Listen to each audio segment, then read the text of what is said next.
No luck? Nope, I don't get it. I don't think any of us get it. But we can't dwell on it. OJ wanted to speak with you about something. Right. Wonder if it's about him owning the hotel again.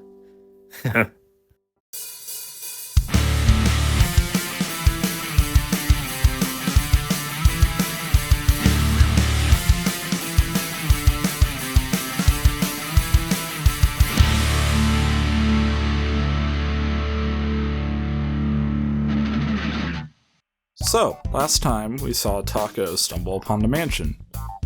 And just for time's sake, this happens after Season 2, Episode 6. Taco walks up to the mansion, each step feeling heavier than the last. As the door creaks open, Ghost Bo turns to face Taco. Who is it? Oh, it's you, Taco. Yeah, it's me. Whoa, what's with the down spirit? Taco looked to the side, sighing as she shut the door behind her. She didn't truly know what was wrong with her. It's just, after winning the million, I don't know what my true purpose is. I'm not sure There's actually a new competition going on now. Really? Yeah, I had to get them out of here a while ago. Huh. But I know what you mean. That dumb game cost me my life. Taco nodded. They were on two different ends of the spectrum. She knew she had no right to complain though, not when the person right next to her literally lost her body and could never come back. The duo continued to talk about the troubles of the game, and as the conversation goes on, Taco begins to find herself a new ambition, a new sense of purpose, a new perspective. She realizes that all she did in the past, it was just driven to win, and now she had done just that, but there was nothing beyond that. Winning didn't make her feel likable, nor did it actually make her feel happy.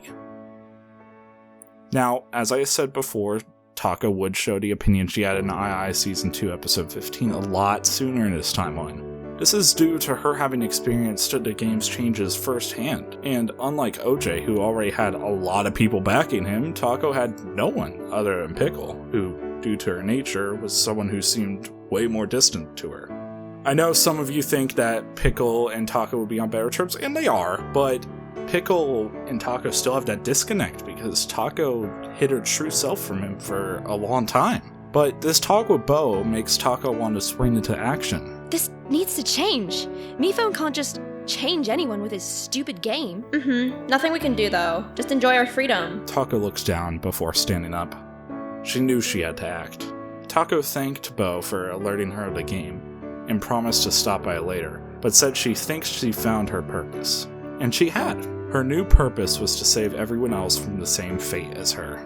But Taco knew that she needed a way into the game somehow. A way to change their hearts, since they had been trained to like the game so much, to compete so that they could win. Taco decided that she'd watch the game and see who would be best to form an alliance with. Throughout the following competitions, she takes note of not only Microphone, but also Suitcase. Both would be good options to form a sort of alliance here. However, Taco notices that Microphone would be easier to get to in her mind. But maybe she's just imagining that. She just has almost no one to talk to truly. While Suitcase is already in an alliance. That's surely the only reason why. What Taco doesn't realize fully is that she sees herself in Mike. In a sense, someone who's alone, someone who's being harmed by the game.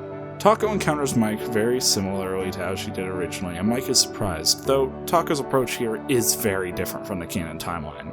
It's nice to meet you, Mike. What are you planning here? I thought you ran away a long time ago. I did, but now Taco thinks for a moment. She can't reveal her plan immediately. Taco decides to act like she wants to win more money. I simply would like to help you win. $1 million isn't as much as it sounds, you know. Really? Calm down, I'd only take 30%. I don't know. I understand, Mike. This is confusing. But I can tell you're out there vulnerable and afraid, not knowing what to do. So, please, let me help you. Taco outstretches her hand, and Microphone stares for a few moments. Eventually, Mike sighs and takes Taco's hand. Alright. But only as guidance, nothing more. Taco smiles, gladly agreeing. She wasn't in it for the money, or the game. She wanted to save everyone from the game itself. I'd say Mike herself feels a little uncertain, but feels like Taco is being truthful, possibly because she's been so warped by the game. This alliance between Taco and Mike is a lot healthier than their counterparts was. I'd say Taco isn't as rude, I'd say. Taco allows Mike to vent frustrations about the game and slowly reveals more and more of her thinking. And Mike starts to agree with Taco, slowly but surely, but that's when things start to go a bit haywire. In the original timeline, Taco and Mike could go down to Test Tube's laboratory. This time, I feel like they would too, but this time it's to try to get Test Tube on their side, rather than just spying on her. Taco stays back, like in the original, until mention of the time machine, in which she heads down out of curiosity. While Mike and Test Tube are talking, there's no paralyzer to return, so Mike is simply talking to Test Tube and try to get closer and see how Test Tube's thinking. When Taco heads down, she notices the time machine open, and unlike before, she goes in after the two to get them back. Now, some of you may question why I am doing this, but Taco wants these guys to join her. She's not truly thinking about winning or getting them off Mike's plate. She just wants someone to make her claims more credible in a sense, and to get more people on her side would be the best way to do that. Anywho, back to the story. Taco, what are you doing? I've got to get them back. You stay here. Before Mike could utter a response, Taco hopped into the portal vanishing. And that is where we will leave off for now.